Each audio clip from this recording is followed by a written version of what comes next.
very briefly do is to go through the subjects we discussed yesterday. Now, as you'll notice, on the material, those who received the material by post, those who were wise and sent their emails, this is like the parable of the two students. Okay, there was a parable of the two students. One was a wise student who sent their email to Tatiana, who was sending out the student, and the other didn't send their email. And when the day of judgment came, one had the pages with the grammatical material on them, and the other one had to just burn in the eternal hellfire. So we can write that in Syriac and put it into the Pshita, and it will sound like a very good parable. Briefly, we spoke yesterday about some of the sound changes that characterize Jewish Babylonian Aramaic, and that we will encounter time and time again when we are looking at the language. So, very briefly, they were Vav, Lam, Nav.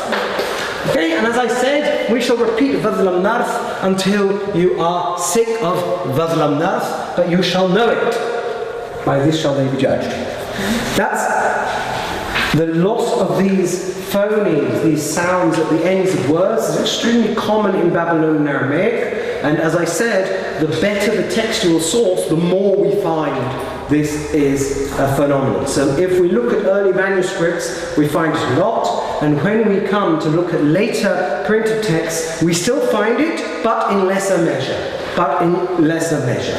I also mentioned to you that we find it a lot in the magic bowl texts from Babylonia. So it's clear that this is not something that entered the language later when people were copying the text. This is how people were speaking in Babylonia.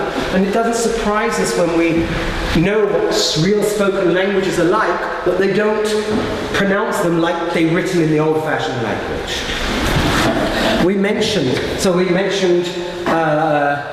examples of these. I'm not going to go over them again because I gave you printed on the handouts examples.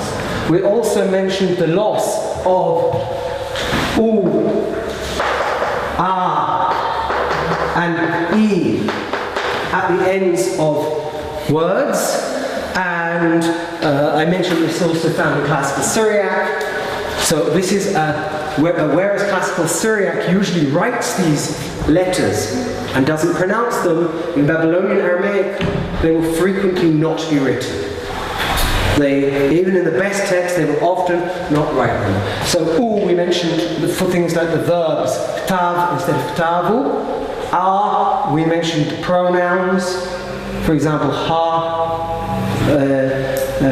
shavkuha becomes shavku, they abandon her. And E on certain possessive pronouns like yad instead of yadi. And Lislan, he will save me instead of Lislani. And in the imperatives I mentioned, shkul instead of shkuli, take. We mentioned afterwards, briefly, the phenomenon of the sound shifts between the different Semitic languages. I won't go into that too much because I'm assuming that most of you will encounter that time and time again in any kind of comparative Semitic work you'll do. So the incidental the has become de in Aramaic, hence we have dahabo, gold. The incidental what do we do next?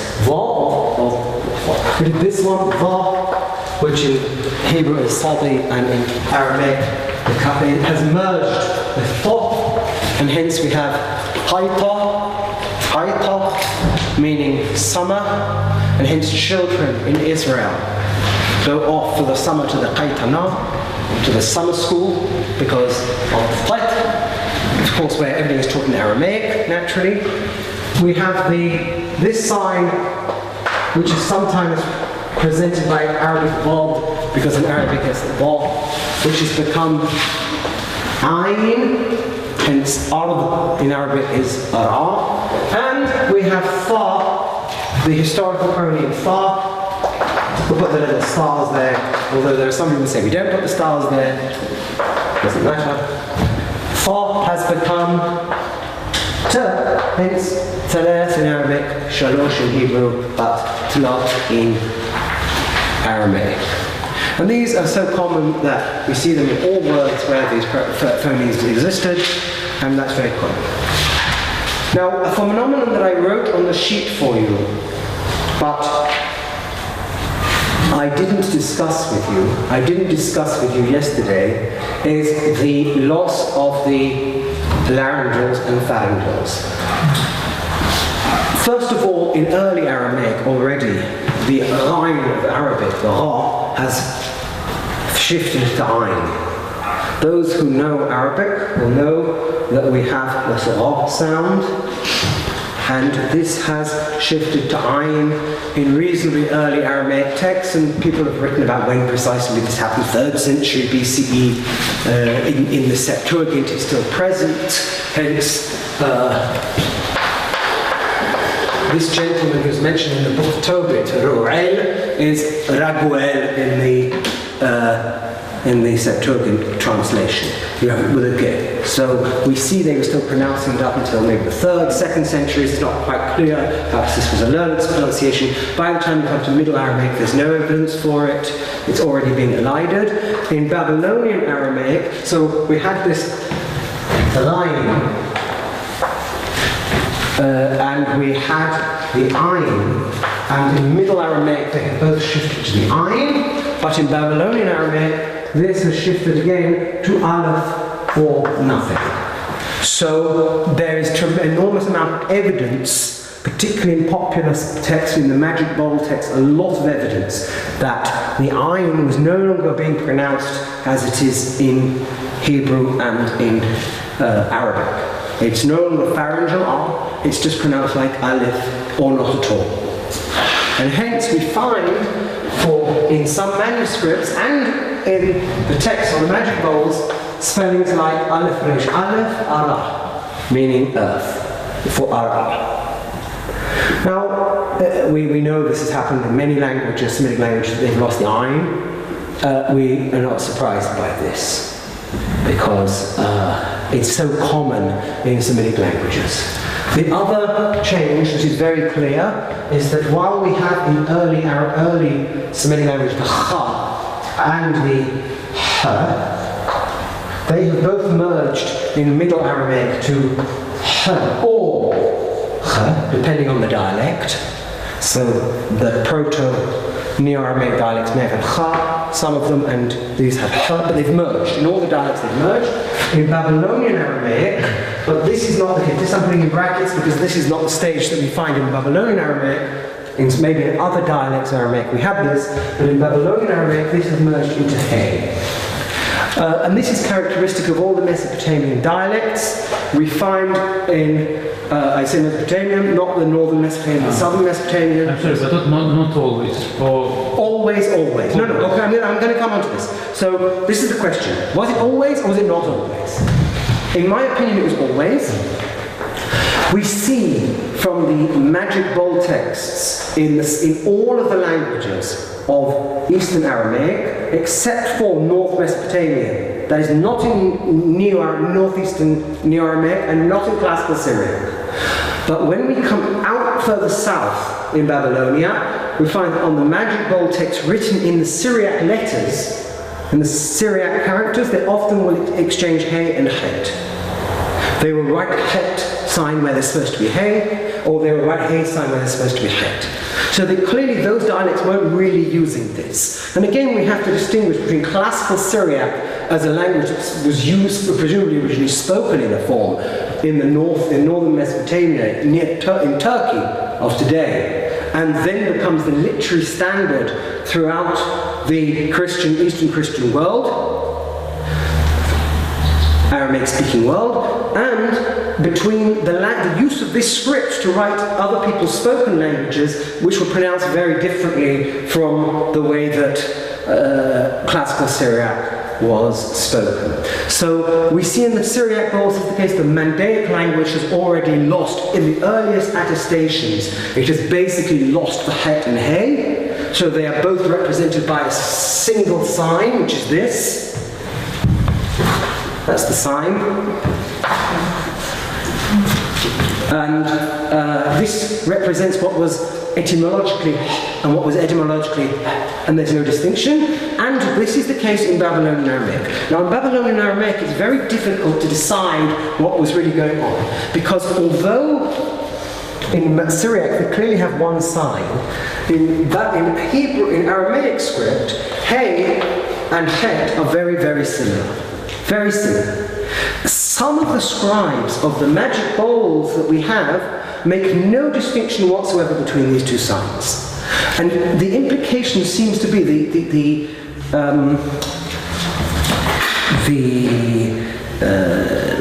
conclusion that perhaps we should draw from this is that they themselves were already not distinguishing between ha and he, and therefore they didn't bother to distinguish between them graphically, because there's literally no distinction at all but in many of the texts between these.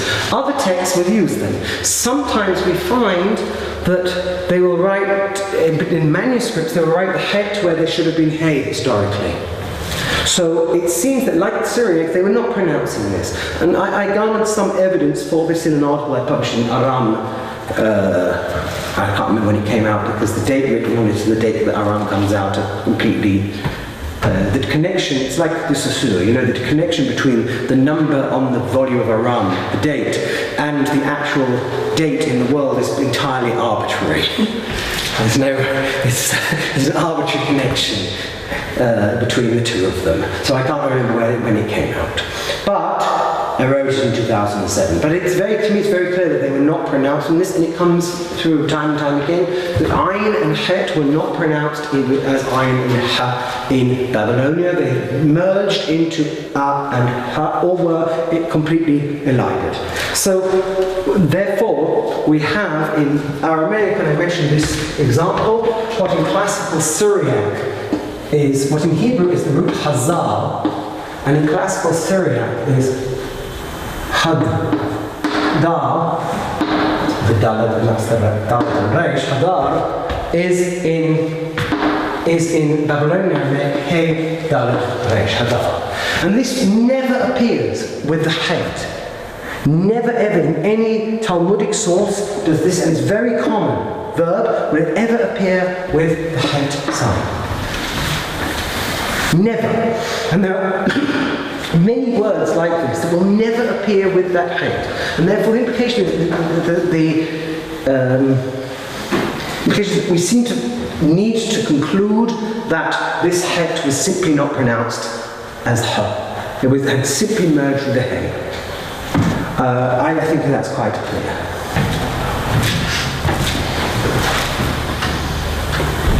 So that's what we did yesterday. We've just run through this again for a few minutes so we can try to remember what we did. And I have to say, that was phonology. It's very boring.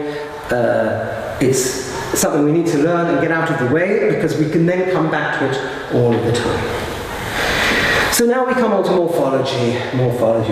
I gave you a sheet of, it was sent out.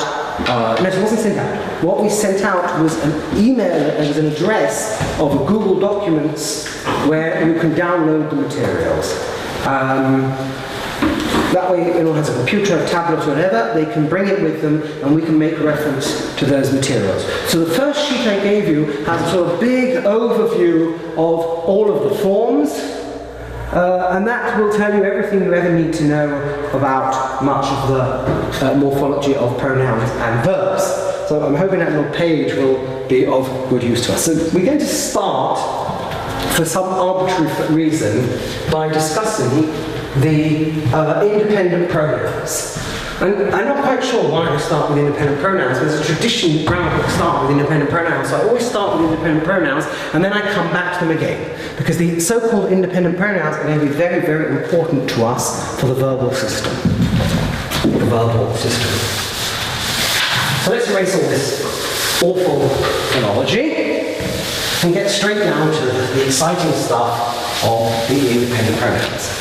Now on the sheet you will see one of the problems with Babylonian Aramaic is that it has many different forms for each grammatical category. And that is why Babylonian Aramaic, Jewish Babylonian Aramaic, is much more difficult to learn than Targum Onkelos. Targum Onkelos, one of the reasons. Targum Onkelos language is lovely. You have one grammatical form, virtually always, very little variation. It's also very conservative, so if you know Hebrew, it's very similar to Hebrew. It's not so difficult, and it comes with the biblical text, so you can read along and use the Hebrew to understand the Aramaic, which of course is why the Hebrew exists, to help you learn Aramaic. And it's an easy, pleasant language to learn. Babylonian Aramaic is annoying because lots of things look the same and are confusing. So if I haven't managed to frighten off most people yesterday, today I'm going to manage to frighten you off. On your sheet you'll see there are certain forms I've put in brackets, and I must confess that I haven't been entirely consistent in using the brackets. The brackets sometimes means this form only appears in this particular verb. Sometimes it means this is rare and only appears in some texts. And I'll explain as I go along. You'll have to, as he said, this is the law of Moses, the oral law of Moses. I'll add words of explanation that will help us to understand some of this variation. And what I try to do is to teach you first of all the most common forms, and then to mention the rarer forms that you might encounter in some texts. So we'll start with the pronouns. Very, very simply, the pronoun for I is ana, and since we don't have the very short vowels, the chataf vowels, in Babylonian Aramaic, I just write them with the full vowel. But that's how they're represented in the manuscripts, where we have vocalization. I. And this we know from Arabic, we know it from Targum Onkelos. This is from Anaku in Akkadian, and it's very common in the Semitic languages, from Ge'ez, if I remember correctly too. This is very common. Now we come, yes? Should we pronounce it anon? No, probably, yes. Because last lecture you pronounced it. I know, I'm very inconsistent. No, almost certainly, the kamatz vowel and the open final syllable is o. There are very interesting pieces of evidence that show that this was quite consistent in certain texts, and that when they had, for example, a word that follows it, that was written separately but pronounced together, it's written with the a. Again, I wrote about this in the same article as the Hayt and Ayin in Aram. I mentioned this, about how sometimes they will write two words separately, but in fact they were clearly pronounced together. This was actually, again, Daniel Boyan's discovery, and there's much more evidence that we were able to add afterwards, but he was correct. And one more question. Yes. Yesterday we saw many forms with the final patach. Yes? I mean, in the place where we expect kamats, we say patach. Oh, no, but not final. Not usually final. Usually long a. It was amazing, but it was final. Well, I didn't remember a final. Maybe I wrote it wrong. If I wrote it wrong, then I Magulpi. This is in the Magulpi. It should is 100 beats. Because gulpa is like a being hit. So mea culpa and mea gulpe. Maybe I'm wrong, but maybe I'm wrong. There were some amazing kamats, some amazing patachs yesterday. Yes, there are amazing ones because they didn't pronounce it. Okay. Or they pronounced it That's another question. You are correct. Yeah. And now we come to the second person, you. In Hebrew, ata, in Arabic, anta, in classical Arabic, in biblical Aramaic, ant. Here, at. And we will never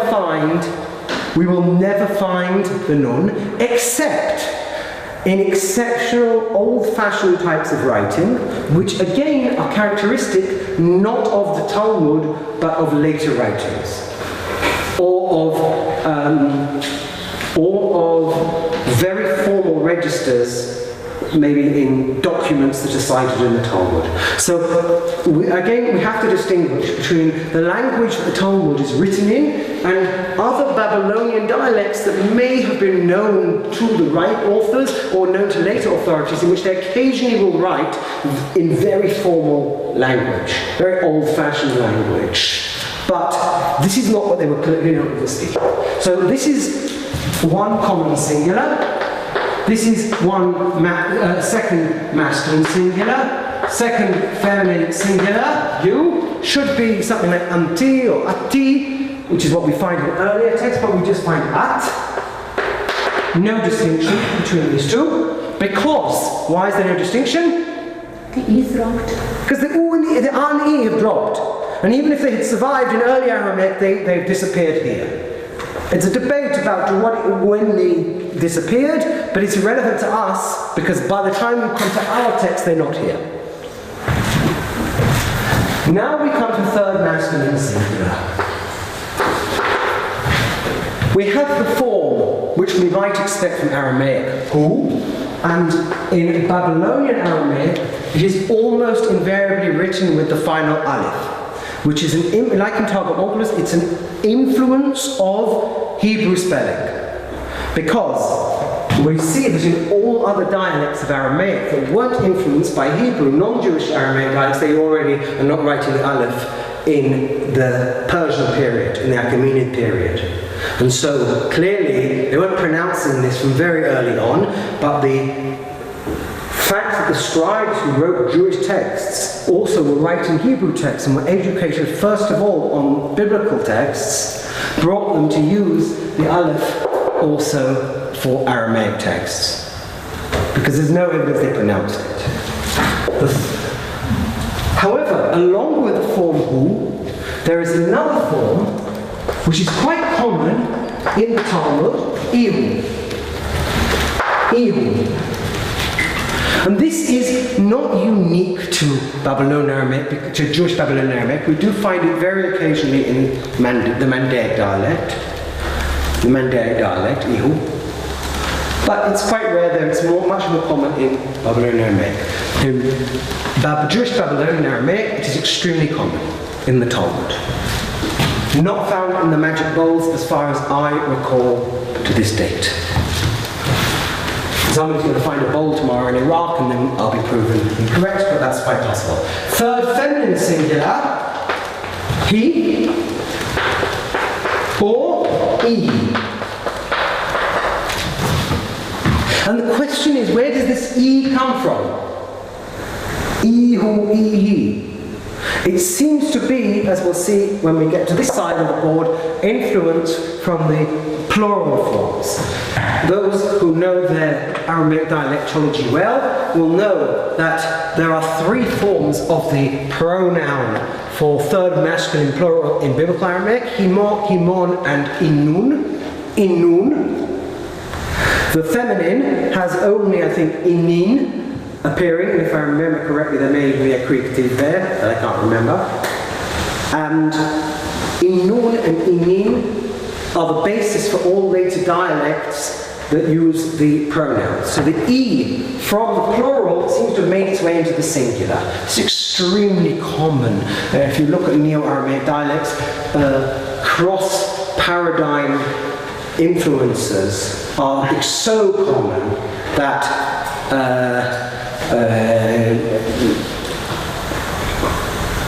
they just characterize all of the dialects. Somewhere in the system you'll find that one form has influenced another form. We have it in the whole Western Semitic verb system with katav ta, katav tu, katav tu, katav ta, katav ti is influence across the system. So those are the singular forms. So of these, I mentioned there's a form ant, but I said that's very, very rare. It doesn't appear feminine as far as I know. I don't know if any documents ever use anti, but hu and ihi, these are found in the texts. We now cross the board to the other side of the board. That's why we crossed it. Anyway, we crossed it. And if you look at that document I gave you, all of this is written.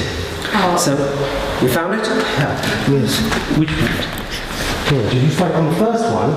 Here we have independent pronouns. Excellent. And there I put ihu and ihi first, and I put hu and he afterwards. I haven't counted them, so I don't know which one is more common. We also sometimes find parallel texts where one of them will use hu and one of them will use ihu. So I don't know whether there's an issue of textual transmission here or early manuscripts, late manuscripts. I haven't really looked into this aspect in detail. Now for the first common singular. In biblical Aramaic we have anachna.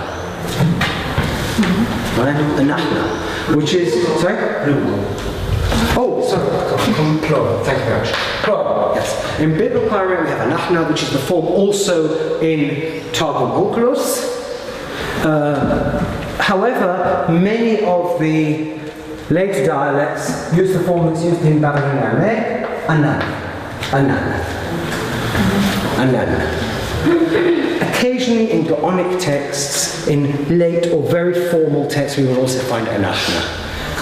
But these are very formal contexts. They're not the usual, the regular Babylonian Aramaic does not use it. The Talmud, as far as I can recall, doesn't use it unless it uses it in citations, again, which aren't really its regular language.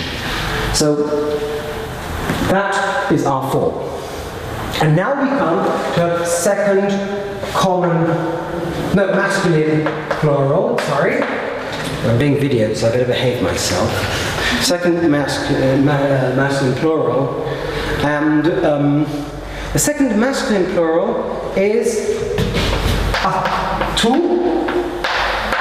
atu, or occasionally atun.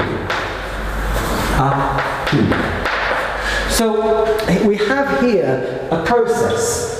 I'll write it here. I'll try and put it over. The camera can't see me. Can it see me? Really? Atu, no, sorry, that's just atu, sorry. This is why you need the sheet. Because when you have the sheet, you don't get stray chiriks and dageshim, this kind of thing, getting into the text. The sheets are clean. They are pure and unsullied by human hands. Whereas this is my writing. So we have here Antun in early texts, which becomes in the later texts Antun, right? Which becomes with the assimilation of the N, the Atun, and then that becomes propagated to Atu. And why doesn't it get shortened further? Too much. I'm not going to mention the name of the scholar who actually wrote in an article. I used to jokingly tell my students, this is being recorded, I shall not mention her name. I used to jokingly tell my students that the reason why they stopped using the word for wood in Aramaic is because, first of all, the bob disappeared, and then the iron disappeared, and then the second iron disappeared, so that nothing was left of the word. So they had to stop using it and go for another word. And I would say this was a joke. And then somebody actually wrote this in an academic article, that this was the reason. Krista? I could neither confirm nor deny that it was Krista. But I used to say to my students as a joke, and then it was published in an academic article on the word "eds" in Aramaic, that this was the reason why they stopped using it.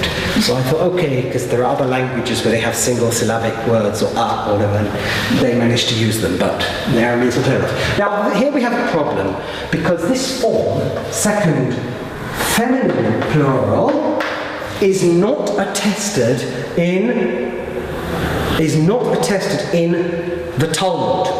You see, our forefathers were very modest people, and they were so shy that they wouldn't speak to women. So that's why all the feminine plural forms, you see this already in biblical Aramaic, there are no feminine plural, second person feminine plural forms, because they were too modest to speak to women. To speak to one woman was like immodest enough, and to speak to a group of them was like, they couldn't do that. And so you don't have any feminine plural forms. But where do you get them? So we don't have this in our text. Where do we find them? We do find them.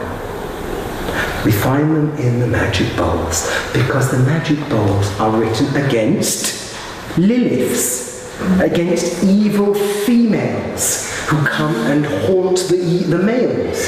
And therefore, the Liliths have to be addressed. But now we come on to the problem of the Liliths. Because if we have forms like Antun, in the magic bowls we often find the older forms, not always. Not always. We find often the older forms. But the problem is that in the magic bowls,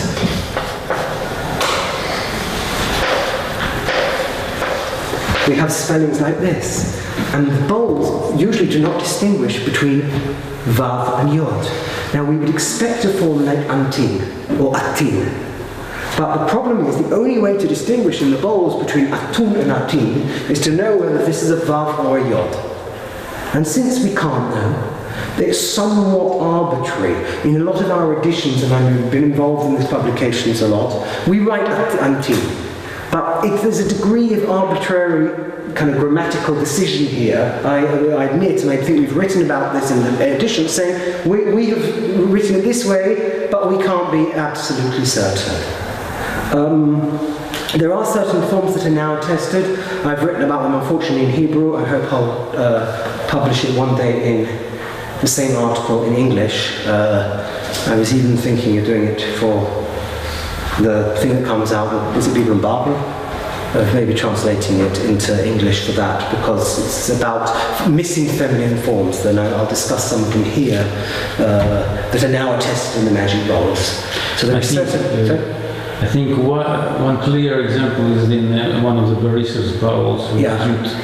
With the clearly Yod. Some of the texts, I'm not saying no texts ever distinguish. Some of them distinguish very well, and but most of them don't. And so it's quite possible that you do have one where that particular scribe has clearly distinguished between Vav and Yod.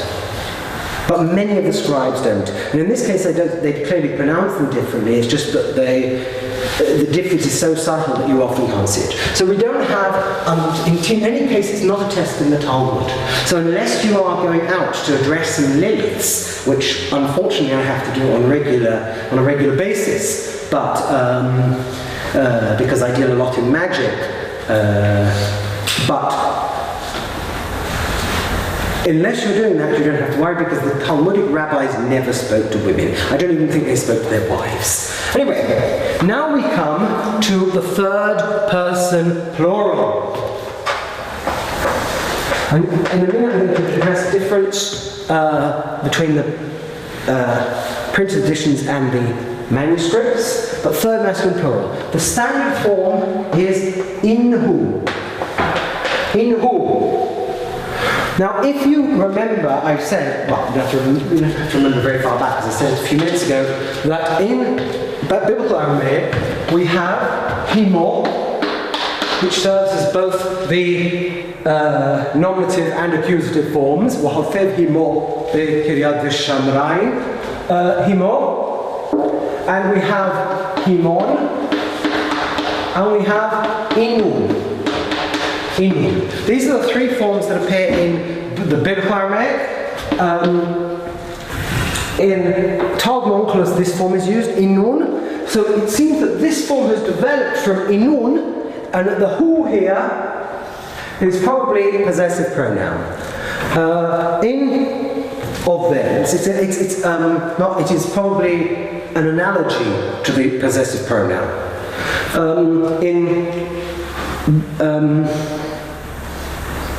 The magic bowls, we have some examples of these. I'm trying to remember which examples we have. We definitely have Hanhon, and which is Hanhon in native Aramaic.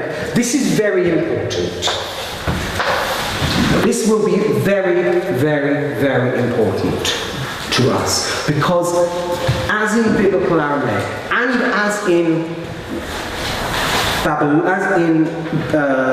Onkelos Aramaic, the third person masculine pronouns, the independent pronoun, forms the basis of the accusative pronoun, object pronoun, and of the demonstrative pronoun, that. So as we have in in Hebrew, hahin and hahin. So we have in these dialects hanhu vehanhi, and we have ktavinhu and ktavinhi as object pronouns. So if you can remember inhu, you've got the pronouns for other grammatical forms, which is very important. And that's why I start with this. I knew there was a bit easy. I'm not as stupid as I look. Anyway, third feminine, plural. Third feminine, plural. Now here we have an issue that the printed editions, because the people who transmitted the Talmud up until the 16th century, when it was, or late 15th century, early 16th centuries when it was first printed, I say during those periods because it was first printed in its entirety in between 1520 to 1523. And by the Bomberg Press in Venice. But prior to that, in the late 15th century, individual parts of the Talmud, books of the Talmud, had been printed.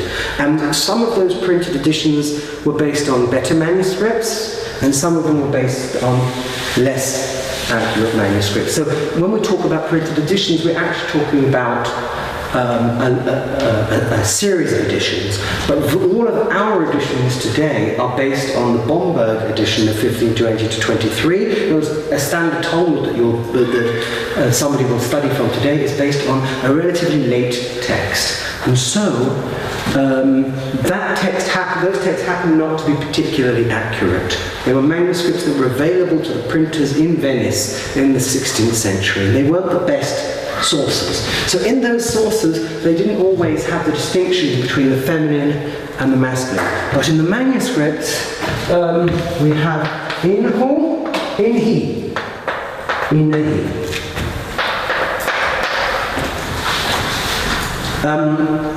I spoke about this in Berlin last February in honor of Tal Ilan. She's a feminist researcher of the Talmud. So I thought to myself, they invited me to speak in her honor. I thought, well, what am I going to talk about feminism? I don't speak to women, so how can I possibly talk about feminism? I thought, well, I'll talk about the loss of the feminine forms in the Talmud. So that's a feminist topic. And it's also a grammatical topic, and I know something about it, so I can talk about that. So these forms in he were more or less lost.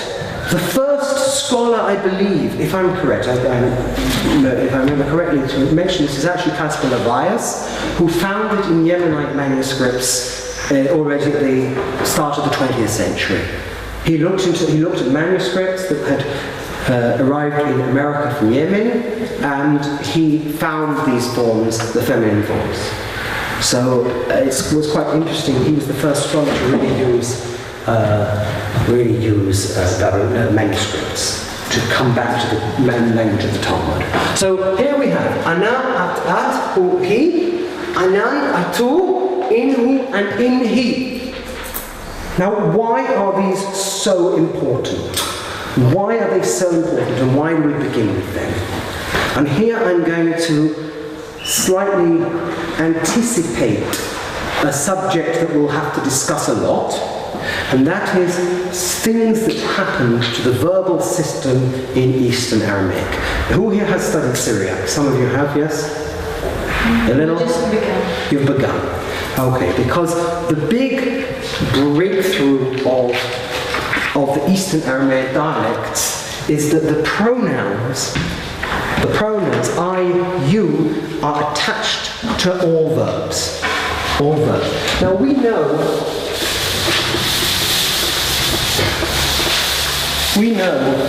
you don't have to be a great scholar of Semitic languages.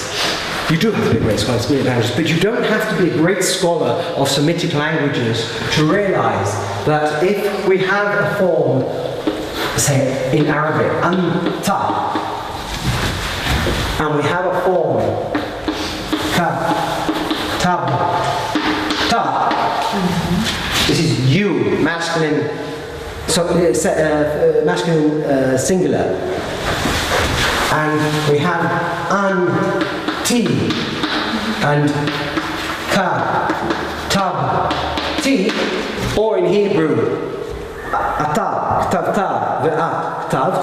You don't have to be a great scholar of historical linguistics to notice that this and this are the same, and this and this are the same. And anachnu ktavnu, and atem ktavtem, or antum katabtum. It doesn't matter which language it is.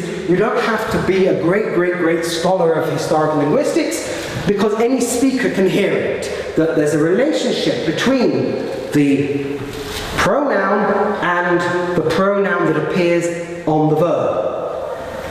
It's very obvious.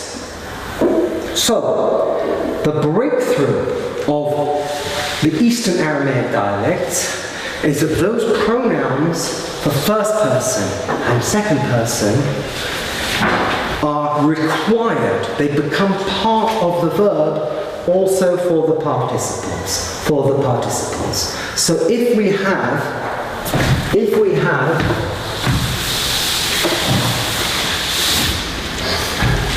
at,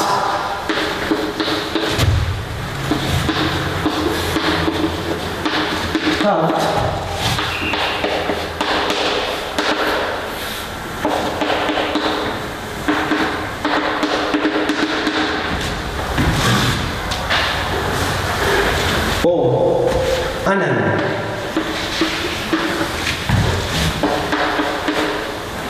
ktavnan,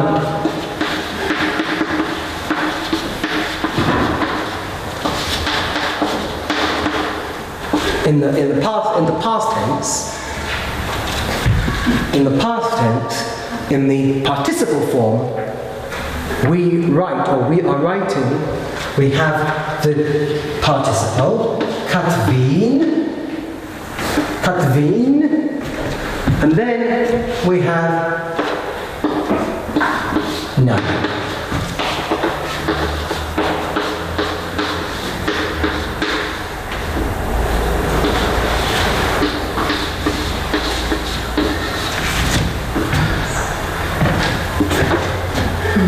Actually, this gets shortened. It's never, if I remember, it's never with the aleph, which is like neomende. Kathvin, no. So kathvin, like kated, kathva, kathvin, or in Hebrew kotvim, or in Arabic katibin, and then the nun, we, is put onto that. And it's not only is it added, not only can it be added, it must be added. It becomes like the past tense. Just as in the past tense, you can't say anam katav, or in Arabic nahnu katab, there's no such thing. We have to say katabna, or in Hebrew anachnu katav.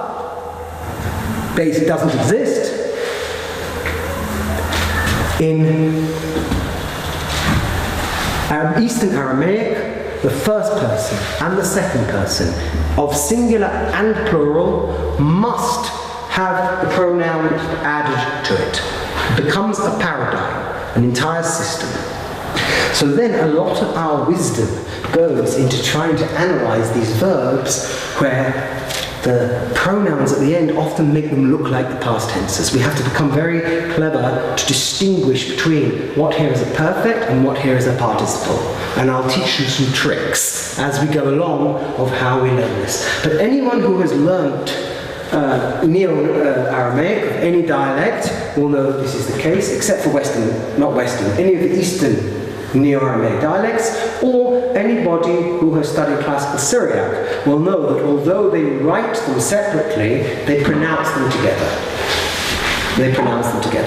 And so these forms will become ana, will be shortened to na, and will become I write ka'ativ. You write ka'ativ at, gets shortened to katvat. You feminine write katvat. He writes and she writes kativ, katva, without the pronoun. We write katvin, none. Y'all write katvin atun, katvitun. Does this exist? Yes, in the magic words. How does it exist? You have to read my article in Hebrew that hasn't come out, or I have to sit down and translate this into English. But it's easier for you just to learn Hebrew. It's less work for me if you do that. And then in these ones we don't use the endings. We don't add the pronouns. So that's why the pronouns are so important, because the pronouns provide us with the basis of the verbs in the participle, the independent pronouns, and they also provide us with the demonstratives. The eye is full of noises.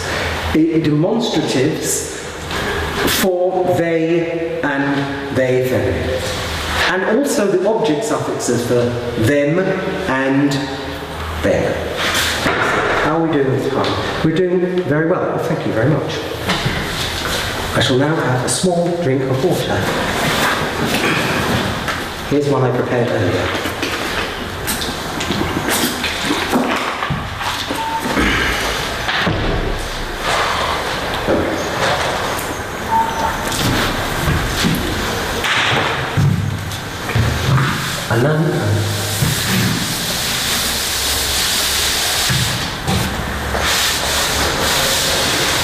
Incidentally, in passing, I shall just mention that the closest language to the language of the Talmud, closest dialect is the Mandaic dialect. And one of the advantages of the Mandaic dialect is that it's written always in very, very plain orthography. All vowels in many of the texts are written, certainly the later texts, the later manuscripts. That's an advantage. And another advantage is that it discusses slightly different things. So sometimes grammatical forms that you don't find in the Talmud you find there. The third advantage is that it's still a living language. It's still spoken by maybe 150 up to 300 or so people. It's not clear. Depends on what you mean by spoken. Some people can understand it, children can understand it, but they can't necessarily speak it well. Or they speak it with so many Persian words that it's going to disappear. But there are forms, grammatical forms, that you don't find in the classical Mandaic language. You find in spoken Mandaic language, and you find them in the Talmud. So, in fact, it's quite clear that 1,500 years before spoken Mandaic was recorded, the Mandaeans were obviously speaking a language that was like the spoken language of Babylonia. But they didn't write it, and it's only hundreds of years later that you start to see the first evidence for the spoken Mandaic language. So in other words, hundreds of years after the Talmudic literature is edited with reflections of the more colloquial type of Aramaic of Babylonia, Mandaic texts start being written from the 17th century, is the earliest attestations we have, and I now have more material that hasn't been published in the 17th century of Neo-Mandaic type texts, and those texts often reflect a language similar to that of the Talmud, which is quite surprising. So it's worth learning Mandaic, and also to save your souls, of course. Now, the next subject is about the verbal system. And you have all studied some kind of Semitic language, correct?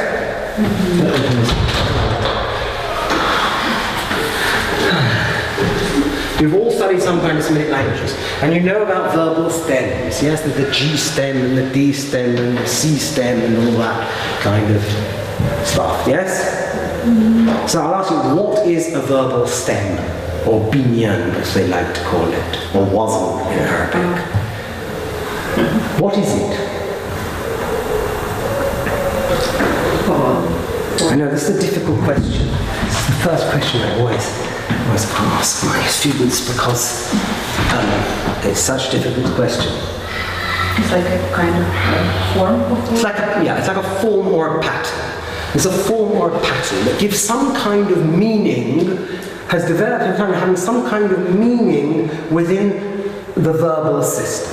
It doesn't have a temporal meaning, it doesn't have a personal meaning, it has some kind of semantic meaning of some kind of action, perhaps active, perhaps passive, perhaps intensive, perhaps causal, but it has a meaning. A voice.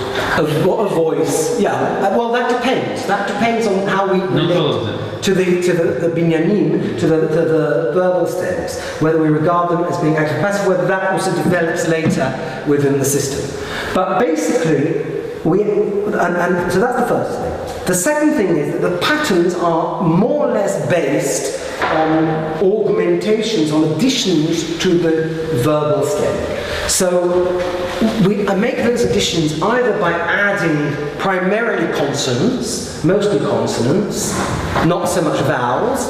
There is fa'ala in Arabic, that's problematic. We don't know why we have fa'ala when everywhere else we really have consonants, but mostly consonants, and gemination, doubling the consonants in certain places. So we have those two tricks at our disposal: adding consonants or geminating, doubling their consonants. And those are basically the tricks that all the Semitic languages use, all classical Semitic languages use to build these verbal stems and give some kind of semantic twist to the basic meaning of the root. Now this is of course very, very general, and then you're always going to have the argument, what is passive, what is active, what is it causal, is there anything causal about this, is it ingressive, is it intensive, and this is the kind of thing that linguists like to write books about.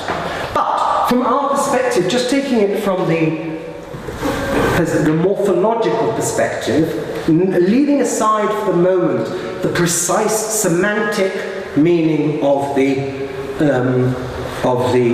verbal stems, Babylonian Aramaic has a very simple system, a very lovely simple system, which is as in Targum Onkelos, which is we have three basic. This is such an easy language, as you'll find out. We haven't even started. Three basic forms, and I'm going to put the line down the middle. We have, we'll call them by their German names, why not? Okay, we have the G stem, and we have the D stem, and we have the C stem. So the G, the ground form of Buchstaben, is very, very simple. It just has the three root consonants without any doubling or additional consonants. However, in Hebrew they call it binyan kal, the easy binyan, but it's not the easy one because it's the most difficult. And it's the most difficult because in G we have three different patterns, as we do in Hebrew and in Arabic. So in Arabic we have fa'ala, fa'ula, and fa'ila, right? Kataba, qaruba, and kasira, or something. In Hebrew, katab, zaken, yachol, and in Aramaic, let's take Babylonian Aramaic as an example, since that's what we're learning here. It's a good example to take. Katab, can't remember which example I gave you on the sheet. Slip, slip. Tav, he wrote. Slick, he went up. Before you ask, I could see you're going to ask about that. No. Tav, slick, and Kuf, maybe I gave you to grow, be strong. Which example did I give you for the or of Psud? There are a number of them. Yeah. Hrov. Which one did I give you?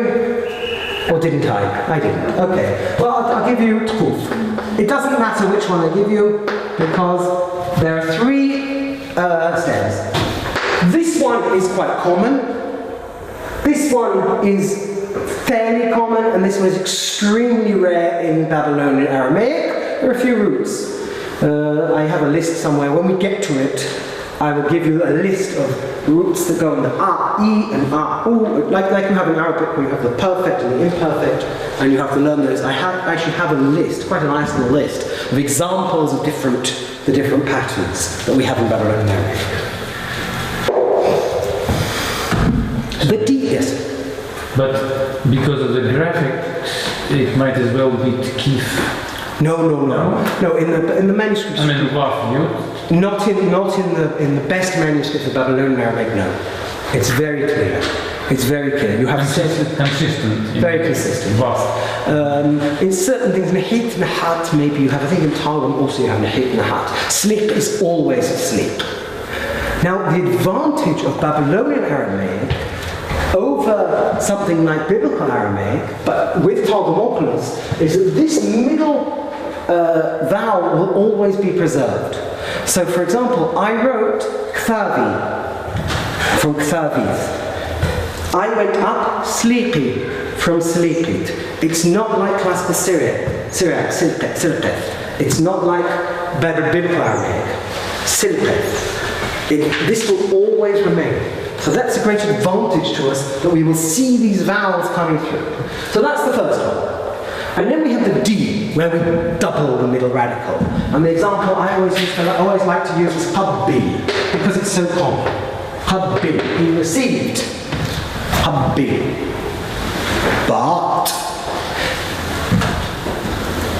But yesterday I mentioned to you a phonological rule of Aramaic, that short E becomes A for He, Ain, Het, and the Resh. So, Habbil we will have here, but if it's the root, the verb to send, it will be not Habbil but Shaddar. He sent. Shaddar. Now this is very nice because I'm vocalizing for you. I'm putting all the vowel markers in. But if I find in my text this spelling, I don't know if I read that shdar or shaddar, or shadia, the participle form. I don't know. So we've already got into the problem of the homographs, the words that are written the same but presumably were pronounced differently. I say presumably because we know something about the way these verbs operate, and we see that there were almost in other dialects of Aramaic, where there's vocalized text, that they're vocalized differently. So how do I know that shaddar is pronounced shaddar and not pronounced shdar? Because the root is never attested in the G stem. It's never attested. I don't have any other forms of it in the G stem. So I assume that if I always have this verb in all dialects, and I have the infinitive, yashadore, will come onto the infinitives, and I have the participle, mshadda, I'm assuming that this was also shaddar here, and I'm reconstructing, using my great intelligence, the form here. So that is the form that we have here. And now we have the C stem. And unlike Biblical Aramaic, where we have sometimes, or Hebrew, we have sometimes he, and then in Biblical Aramaic, some examples like aqim, where we have the alif. In Babylonian Aramaic, it is always with the alif. So, for example, afsid, he calls loss, afsid. Afsid, he caused loss. However, if he did the opposite, and I gave this man my property to maintain, the whole ashbah, he improved it, increased its value, ashbah. This will be written like this. And why is it ashbah and not ashbih? Because of the pharyngeal head, ashbah. And hence, I mentioned to you yesterday the form mashma in the participle mashma, which means it makes known or it makes heard. Mashma. Tarfe mashma. It says two things. It says two babe. So those are our ground stems, and we will learn to love them. We will learn to put them together, and we will learn to take them apart. Or was it the other way around? Now we come to the passives, and here is the good news. The internal passives have completely disappeared. The perfect passives have completely disappeared, except for the participles. The participles. So this is good news, because when you learn biblical Aramaic, you have this terrible table, which I like to give to my students, where you have here ktav, and you have here qabel, and you have here hanchet, and then you have here ktiv, and then you have here nothing except for the participle, and here you have nothing except for the participle, and here, no, rubbish, honhat, here you have this, and here in the external passive, the other passive, you have this, and you have this, but you don't have this. So it's a big mess to teach it. Big mess to teach it. Here I can give you a lovely table with just two forms, and what the participles will come to later. So for G, we have ktav, and the passive of ktav, we add the T prefix. So if you want, you can call it TG, and if you don't want to, or GT, I don't care, some people like to call it the other way around, whether the T comes first or the GT. We have if kathir.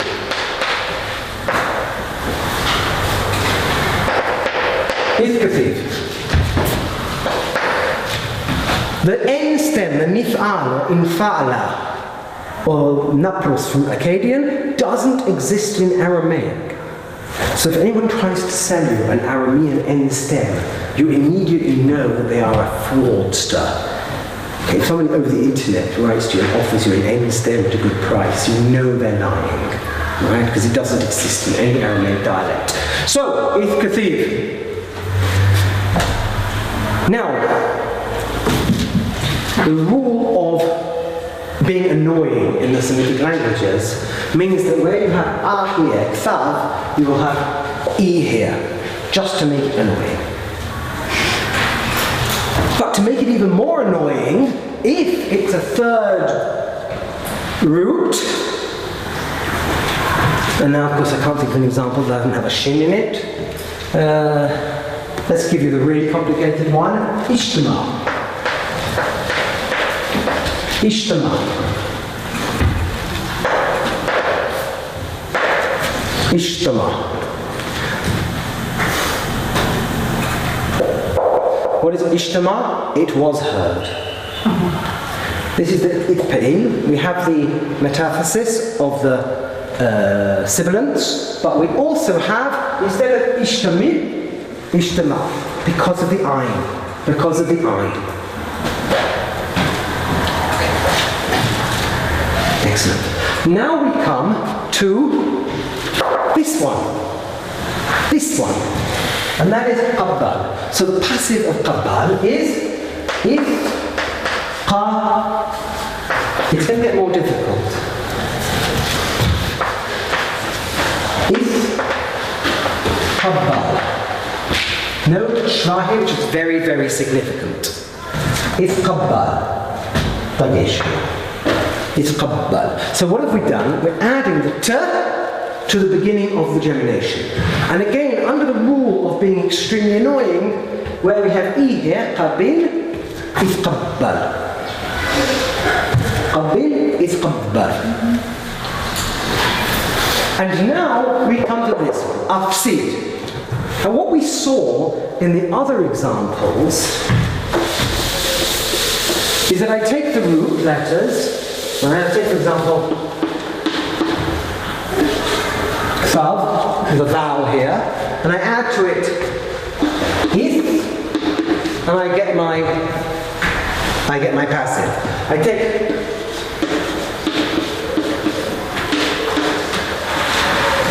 qab, the vowel, I add to it if, and I get my passive. But now I take my active, af,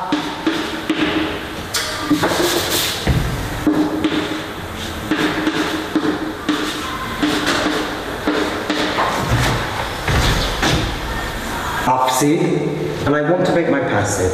I add it, and what do I get? Instead of getting it afsad, the aleph here assimilates into the tav, and I get two T's here. Two T's. So I get here, son, with two T's. The aleph of af'il has been swallowed into the tav. What is the advantage and the disadvantage of this? The disadvantage is that I didn't see the aleph, so I don't know it's af'il. The advantage is that tav is very stable, it's germinated, and it will never ever go away and leave me with a broken heart. Because now we come to the nasty bit. So far everything has been really easy and obvious, hasn't it? Yes? I mean, it's all really just, second nature. And now we come to the difficult bit, the tricky bit. Because, if you recall Vavilonskam, we know that third is a little weak in Babylonian Aramaic. And it has the tendency to be elided, apocryphated at the end of a word. And it also has the tendency to assimilate in the middle of a word, like nun does in Hebrew. Why this happens, I don't know, but this is the fact that these syllables have tended to be apocryphated, these consonants have tended to be apocryphated or assimilated. And so, while we have here ithkafiv or ishtama, we are also quite liable to find ikkafiv.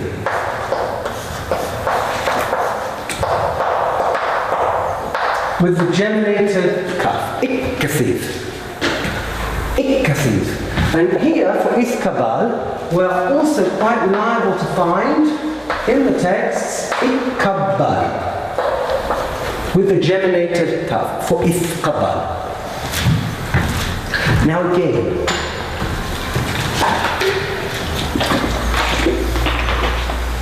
this one, of course, will never change because the tav is strong. Now again, coming back to what we said about the verbal stems, having a semantic meaning. Since they don't represent a tense, these forms, as in all the Semitic languages, will appear, or are liable to appear, are able to appear in all of the tenses. So they are able to appear in the perfect. He wrote, ktav. In the imperfect, he shall or he will write. We'll come back to the semantics of that later. The participle, kathiv, he writes. The imperative, thuv, write. And in the infinitive, lemichtav, to write. And that is the case with all of these forms. So, for example, I can have ikkathiv, and I can have the imperfect, tikkathiv, let it be written feminine, or mikkathiv, in the participle, it is written, or likkathave, to be written. Imperative is less common in passives. In theory, it could be in certain semantic circumstances, there could be an imperative, but they're less common. But all of these forms are able to be found in the past, the future, the participles, and the imperatives and infinitives. So this assimilation is annoying. However, here's some good news and then some bad news. The good news is that the early manuscripts, the early accurate manuscripts, will almost invariably write the yod here to tell us that this has an e vowel. And the advantage of that is that as soon as I have the e vowel, I know it has to be one of these passives because it can't be af'il, it can't be this form. So, and it can't be the participle of this, meqabil, which isn't miqabil, it's milqabil with the shah. So that's the good news. If I see the yod, I know that this has to be one of those passive forms. And every time we encounter one, if we encounter one, I will say to you, that must be one of those passive forms because it has the yod. That is what I shall say to you. Now the bad news. Later, less accurate manuscripts, as we established yesterday, unlike human beings, not all manuscripts were created equal. Lesser manuscripts and the printed editions will frequently omit that yod, and therefore you can't see if it's passive or af'il or participle from these there. And this is why it's so essential, and why I go on about this all the time. It is essential to learn this language from reasonably accurate sources, the good sources.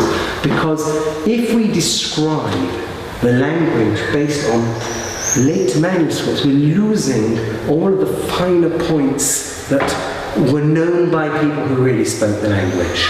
The later copies didn't speak the language, they didn't really understand it, and therefore they make all kinds of errors that distort the way that the language really was. And so it's the temptation for a grammarian is to use a big corpus. We want as many texts as we can have. The problem is that many parts of the Talmud are only preserved in late manuscripts.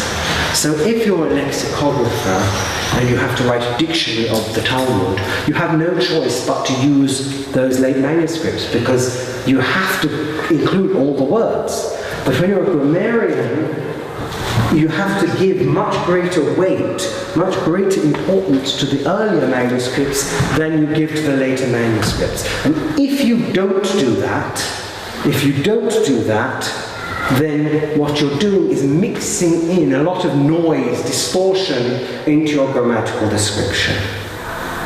And that is why I believe that expanding the corpus at the expense of the accuracy is actually a mistake in the scholarship. You have to be very balanced, and in the end each person will look at this material and come up with a slightly different conclusion about what the language was like. But what I've said to you is that when you look at the magic texts, which are our epigraphic evidence for this language, they entirely support the hypothesis that the earlier manuscripts reflect the Babylonian language. And therefore, I think that's where you have to start. You start with a better description, and then you can say with a question mark, maybe this I found in this manuscript, but the evidence is very questionable, very questionable.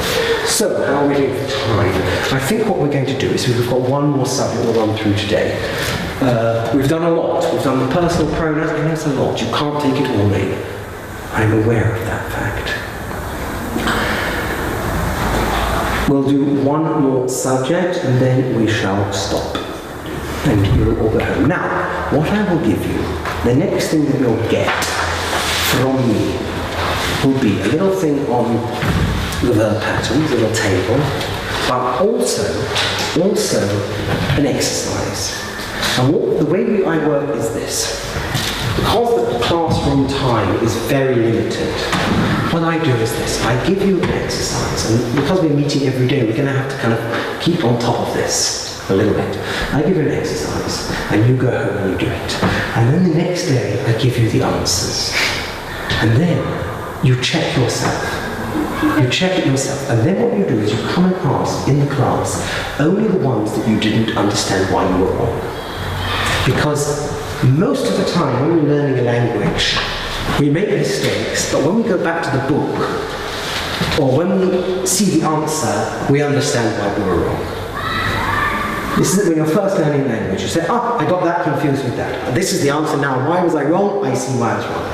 And sometimes you will look at the answers and you'll say, I still don't understand why I was wrong. I don't understand. And those are the ones that we have to ask in class. Not the ones where it's so obvious to you that you hit yourself and you say, God, how was I so stupid I didn't know that? But the ones where you say, even with the answer, I still can't understand why I was wrong.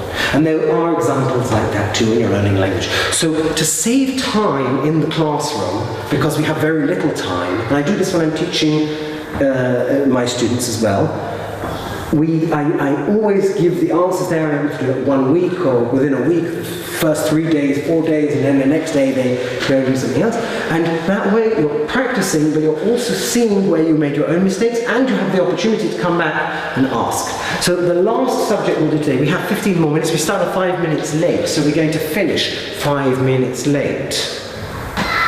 You don't get off. There's no peace for the wicked. The thing is this, I actually want you to learn Babylonian Aramaic. I'm very old-fashioned about these things.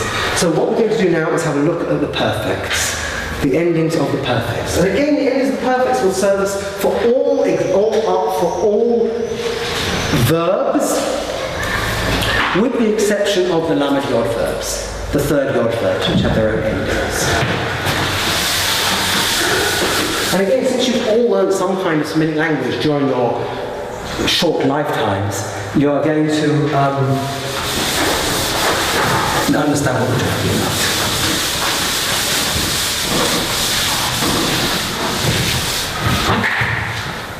We start with the first common singular.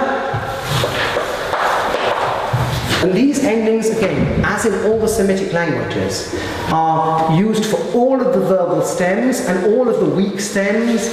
Everything you ever learned, the Ein Vavs and the Lamed, the Eins, whatever, except for the third yod verbs, which are a category, a life unto their own. The dangerous third yod verbs. But all the other verbs basically use these. Once you've learned them, they will serve you well. So, the first one in Targum Onkelos language is Kthavith. I wrote Kthavith. But here, almost invariably, Kthavi. And we know this vocalization. From vocalized manuscripts. There are a few examples, and it's clearly it was Kthavi and not Kathvi. I say this because in other sources you may occasionally find this written Kathvi, but this is not correct. It's Kthavi, which we find in the early vocalized manuscripts. Kthavi. Second person.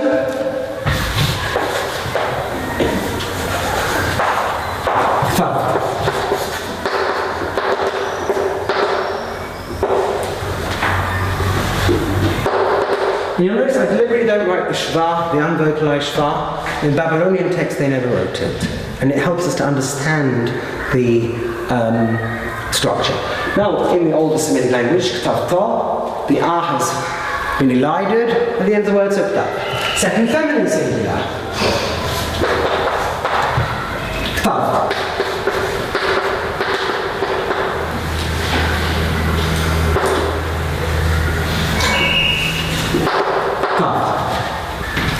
The same as the masculine. Incidentally, this R is so missing, so lost, that unlike in Targum Onkelos, where before the pronouns we have the lengthened forms, for example, Taftahi or Taftaha, you wrote it. In Babylonian Aramaic it will always be with the A, Tafteh. These don't exist. They do exist, but not here. They exist after ooh, ktavtu. But here, not. So it's lost. Bye bye. I'm using ktav. I could have done it with sliq. Sliqi, sliqt, sliqt. Third masculine singular. Thav. And again. This is the case. You have this all on your sheets. So if you can't read my wonderful handwriting, I was thinking of becoming a calligrapher by profession, and then I decided not to do it. A sign writer for profession. I thought, well, sign writing is for this instead. Ktav, that's it. Or sliq, or tkuf. And feminine singular. Here we have three forms. Because the old form is ktavoth, as in katabat in Arabic, or ktavoth in Targum Onkelos, Biblical Aramaic, kithvath, Syriac kithvath, Palestinian Aramaic kafvath, but here ktavoth, Ktavoth. But we learned yesterday, Ktavoth was shortened to, because the final tha fell off, Ktavo.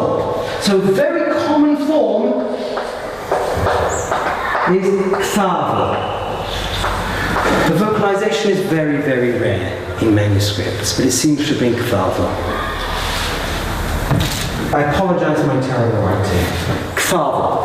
So this is the most common form of the feminine Shkala, Zvana, she brought.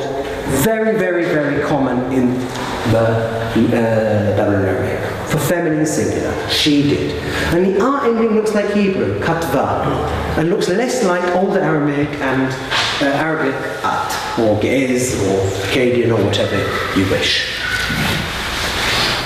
It looks more like Hebrew, katva, but it's not Hebrew influence, it's a separate development, parallel development. However, we also mentioned yesterday that word final, unstressed word final R is often apocryphated, and therefore we also find forms like exactly like the masculine Shkal. We have in our Shkal, she took. Shkal, she took. So this is also attested. We now come, during a big time, excellent. We now come to the first person plural, we. And here we have something very interesting. In 1961, I think it was, the notes of the great Talmudic scholar Yaakov Nahum Halevi Epstein were published in a grammar in Hebrew, the grammar of Babylonian Aramaic. And he was a great Talmudic scholar and a great linguist. And he used to teach classes at the Hebrew University in Babylonian Aramaic, and his student gathered his notes and published a grammar. And he mentioned certain forms for the third person plural. And another great scholar, Yechezkel Kucha, wrote a review of that grammar in 1963, which became the basis of all subsequent research. Because Kucha, Epstein was a great Talmud scholar, Kucha was a more systematic linguist. And Kucha said, you can't just pick and choose what I've just said. You can't pick and choose from late sources and early sources. You have to go to the early sources and start with those. Because if you introduce the late sources, along with a lot of interesting things, you're bringing in a lot of nonsense as well. And he discussed the question of what was the form of the first common singular in Babylonian Arabic. And he mentioned that there's a form, but he said, I don't think it really exists. In this particular case, Kucha was wrong, and it's exactly the opposite of what he described. Because when one actually applied Kucha's methodology to the manuscripts, the results were the opposite of what he had suggested based on his intuition. Because in fact, the most common form in early manuscripts is Ketavnan. With nan. It's like anan and katvinan. We write the perfect Ketavnan. Occasionally, however, a couple of roots use a shorter form. There's the root which is written like this, and this is quite common, amarra. Now I think, and this is my opinion, that this was pronounced amarran with a resh, doubled resh, and that in fact it was assimilation of amarnan to amarran. Because I don't see why this particular root would use the nun form and other ones wouldn't. Maybe I'm wrong. But this is why it's in brackets on your sheets. Because the nun ending is not the unending is not common, but it's found in certain words. Kavnan. But in the early manuscripts, the most common form is this one. I discussed this in my book. I brought all the examples. I cite all the examples that I had found in early manuscripts, of this form. And I think I mentioned it. It led me to the opposite conclusion of what Kucha had written at the time. Again, we have to always understand that a great scholar opens new directions in research, and we don't have to blindly follow them in all of their conclusions.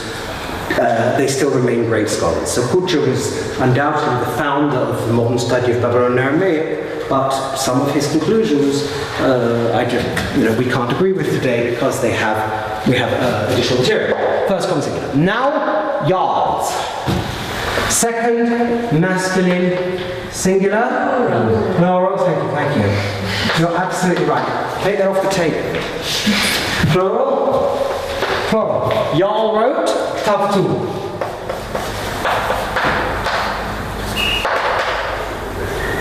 And if we had atu, ktavtu, Jarl wrote. And that's why I said there's pronouns, that's why I started with the pronouns. Ktavtu. In the participles, katvin, atu, katvitu. In the participles. But here, perfect katavtu. Now, occasionally, in some written formal texts, we will also find ktavtu. Tun, with the nun, with the old nun from atun. This is the onymiums, the heads of the academies, who, when people would write to them with questions, they would write things like, V'antun ktavtun, and you have written. But this is a very formal, old-fashioned literary language. And it's very interesting, I studied this for my doctorate, that they entirely distinguish between the citations of the Talmud, where they always use the short form, and their own formal writings in the introductions to the questions like Dishaltu, that you asked. And there they will use the old form. So to me it became very obvious that this was a literary register as opposed to the form that was used regularly in the Talmud. Now we have in the magic bowls this form. In some bowls. Some of the bowl texts are written in a very lower form of Aramaic. I have 3 minutes, so I'm okay. Regarding feminine plural, second feminine plural, it should be something like Ktavtin. And indeed, in the magic bowls, Mandaic we find this in the magic bowls, there are examples that's clearly written with a yod, but by good fortune in Talmudic Aramaic, since our blessed forefathers were so modest and didn't speak to women, it doesn't exist, so you don't have to learn it. And now we come to the last 2 forms, and here we have a surprise. For you all. We have, for the third masculine plural, the old Aramaic form ktavu. This is not the surprise. Yesterday we discussed the apocope, the shortening, loss of unstressed word final vowels. And we mentioned that as well as ktavu, we have tav. However, we also have a third form, which represents what they call umlaut, which is that when word final vowels are lost, they influence the preceding vowel. And therefore we also have a form in Babylonian Aramaic, Talmudic Aramaic, kathuv. And this must not be confused with Hebrew katuv. Hebrew katuv, passive participle.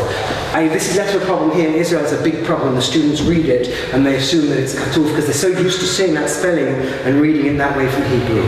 This is the third person plural. They wrote, katuv, amor rabbanan, the rabbis said. Beduk, they inspected. And this all appears in all of the verbal stems. We have ashbur, they improved. Itqabbul, they were received. All of the verbal stems can use this. It's kabul. Whether this phenomenon exists in other tenses is a question, and the answer is yes. That you can read about in my book. I'm sorry, can you repeat your explanation of this It's umlaut. We have this a lot in the Semitic languages. So, for example, we have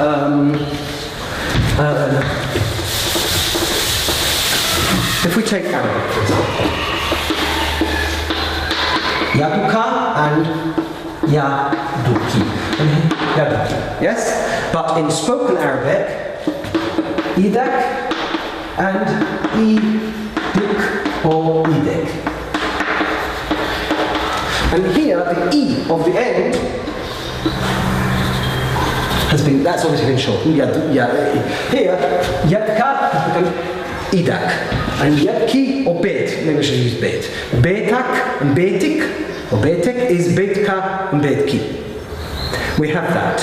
So, the final vowel before it has been lost has actually influenced the previous vowel. And this is what's happened here. That it's presumably there's a middle stage of ktuvu or something. I don't know how, in reality I don't know how it works. In other words, I don't know when, this is the problem, that we have these stages and it's very hard to attest. Maybe scholars of modern spoken Aramaic have examples of this, because with vowel harmony, we were suddenly in vowel harmony before the before the loss of the word final vowel. So this is a form, and this is, as I said, I've overrun my time by 1 minute, but I hope you'll let me finish the last one. The feminine, you want feminine, women important? Yes, okay, so we'll allow them to have the very last one. Since we have not had any feminine plurals so far, we have to at least have one here. We have the independent pronouns. So the feminine plural, you know from your biblical Aramaic studies that the feminine plural is somewhat problematic in biblical Aramaic because we have the krei phenomenon. So the text of biblical Aramaic says nefaqu, but the krei, the reading tradition, tells us it's nefaqu. This R ending for the feminine plural we find also in the Dead Sea Scrolls. Udanacha enohi kashinsha, his eyes lit up like the sun. We have in the Genesis Apocryphon, and of course it's the standard form in Targum Onkelos, Saliqa, the cows that came up from the Yaor, from the Nile. So this is very common, the R form. But in Babylonian Aramaic, and again this is something that's only been established with better manuscripts, the standard form is Thavon. Thavern apparently. Here actually I think we mostly find it R. We also have though, because it's Thavan and it has the nun at the end, under the rule of Vavlam Narth, we also have the form Thavor. And considering women aren't mentioned that much in the Talmud, they seem to have a lot of forms. Okay? They seem to get a lot of them. And they get Kathav, the shortened form, and they get all the masculine forms. They get the masculine forms too. I don't recall if this is attested in the feminine plural, but if it's not, that could just be coincidence. And the fact I can't recall whether it's attested shows you how infrequent it is. Did I write it on the sheet? What I wrote on the sheet is more or less what there is, but I just don't remember at the moment if it's attested with the feminine plural. There aren't that many examples. But this ending, is significant because it will come back all through the paradigm of Aramaic that the feminine plural morpheme is an and not anything else. Okay, so we've done a lot today. We have done a lot. And I will give you, already tonight, I will upload the first exercise, and that exercise will be examples of the full verb in the perfect the full verb, like ktav, in the perfect, with these endings, because that's where we start. We will start with that. I'm just going to have a look at my brilliant notes here and see what I will discuss with you tomorrow.